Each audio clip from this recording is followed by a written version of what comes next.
Hello అండి, ఈరోజు Ramzan special chicken haleem ఎలా చేయాలో చూద్దామండి. రంజాన్ నెల వచ్చిందంటే చాలండి, ఎక్కడ పడితే అక్కడ స్టాల్స్ లా పెట్టి అమ్మేస్తూ ఉంటారు. సో మనం ఇంట్లోనే హైజీనిక్ గా సేమ్ అదే టేస్ట్ వచ్చేలాగా చేసుకోవచ్చండి.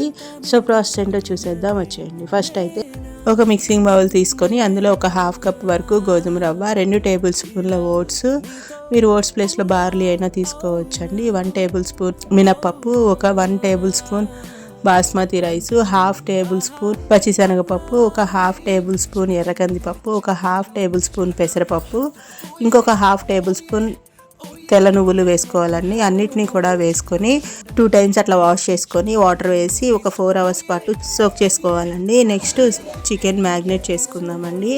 దానికోసం ఒక బౌల్లో ఒక హాఫ్ కేజీ బోన్లెస్ చికెన్ తీసుకొని అందులోనే ఒక హాఫ్ కప్పు పెరుగు, హాఫ్ టీ స్పూన్ పసుపు, హాఫ్ టీ స్పూన్ కారం, రుచికి సరిపడినంత ఉప్పు, black pepper powder, jeera powder, dhania powder, కొంచెం garam masala, fresh ginger and garlic paste, కొంచెం నిమ్మరసం వేసుకొని బాగా ఒక 5 మినిట్స్ పాటు బాగా మిక్స్ చేసుకోవాలండి. అప్పుడైతే మసాలాలన్నీ కూడా ముక్కకు పడతాయి. సో బాగా మిక్స్ చేసుకున్న దాన్ని ఒక 1 to 2 అవర్స్ పాటు సోక్ చేసుకోవాలండి. నెక్స్ట్ ఒక 10 నుంచి 15 వరకు జీడిపప్పు అలాగే బాదం పప్పు వాటర్లో వేసుకొని ఒక 1 అవర్ పాటు నానబెట్టుకోవాలండి.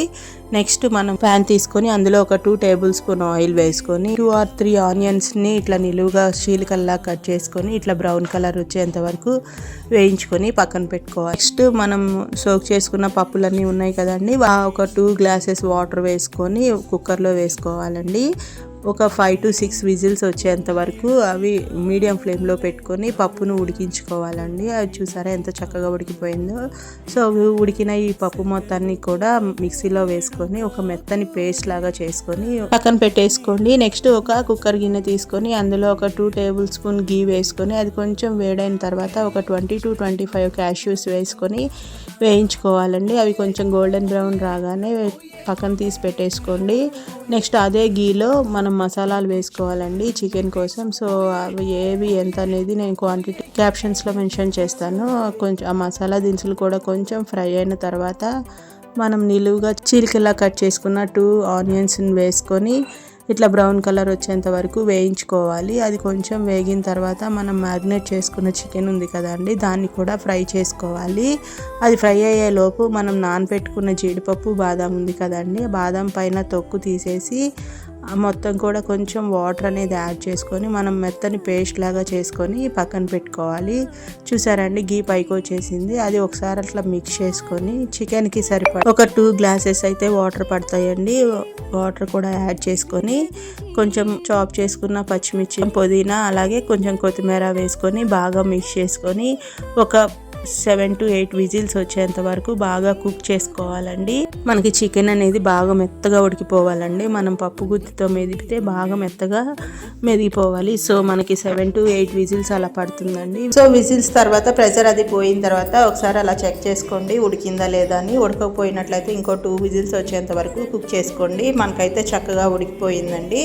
సో ఉడికిందాన్ని ఒక పప్పు గుత్తి లాంటిది అలా తీసుకొని ఇట్లా స్మాష్ చేసేసుకోవాలండి. స్మాష్ చేసేసుకొని మళ్ళీ స్టవ్ ఆన్ చేసుకొని స్టవ్ మీద పెట్టి మనం కుక్ చేసుకొని మిక్సీ పట్టుకున్న పప్పుల పేస్ట్ ఉంది కదండి, దాన్ని కూడా యాడ్ చేసేసుకొని మొత్తం కూడా బాగా మిక్స్ చేసుకోవాలి. పప్పు గుత్తితో మెదిపితే ఏంటంటే ఇంకా ఎక్కడైనా తొలకలు ఉన్నా కూడా చక్కగా మెదిగిపోతుంది. సో మనం ఇంకొక 2 టేబుల్ స్పూన్ గీ వేసుకొని ఒకసారి అలా మిక్స్ చేసుకోవాలండి. హలీంకి ఎక్కువ గీ పడుతుందండి. సో 1 కప్ వరకు గీ పడుతుంది. ఇట్లా మధ్య మధ్యలో ఒక 2 టేబుల్ స్పూన్స్ ఫ్రీక్వెంట్గా యాడ్ చేసుకోవాలండి.